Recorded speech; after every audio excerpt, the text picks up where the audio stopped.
பங்களாதேஷ் வரலினா என்ன, ஸ்காட்லாண்டை தூக்கி போடு, அந்த சைடு பாகிஸ்தான் கொக்கரிக்கிறானுங்களா, அவனுங்க மண்டை மேலே அடிச்சு அனுப்பிவிடு அப்படின்னு பல பேர் சொல்லிட்டு இருக்கிறாங்க.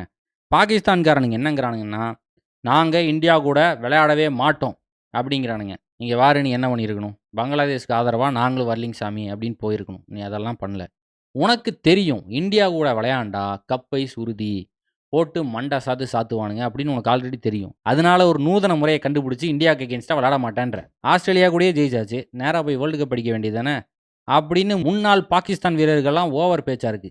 இதே மாதிரி பல பாகிஸ்தான் பிளேயர்ஸ் வருஷம் பேசுவாங்க தான், வருவானுங்க, அடி வாங்குவானுங்க, கிளம்பிடுவானுங்க, அவ்வளோதான். இதை நம்ம பெருசாக எடுத்து பேசுறது தான் தவறு. ஆக மொத்தம் இந்த வீக்கெண்டு வேர்ல்டு கப் நடக்க போகுது. இந்தியா தான் ஸ்ட்ராங் ஃபேவரட்ஸ், வெறித்தனமான டீமு. பேட்டிங் பிடிச்சி ஒவ்வொரு மேட்ச்லையும் 250க்கு மேலே அடிப்பானுங்களாட்டு இருக்கு. இந்த மாதிரி டோர்னமெண்ட்டில் நாக் அவுட் ஸ்டேஜஸில் கரணம் தப்பினால் மரணம், லைட்டாக ஸ்லீப் ஆகிருக்கும், மண்டை மேலே அடித்து வெளியே அனுப்பிச்சிருவானுங்க. அதனால இந்தியா கேர்ஃபுல்லாக இருக்கணும். அந்த சைடு ஆஸ்திரேலியா, இங்கிலாந்து, சவுத் ஆஃப்ரிக்கா வெறிகுண்டு காத்துட்டு இருக்கானுங்க. இந்த ஆஸ்திரேலியாக்காரனுங்க இந்த மாதிரி பெரிய பெரிய டோர்னமெண்ட்டுக்கு முன்னாடிலாம் ஒரு சீரீஸ் தோப்பானுங்களாம்.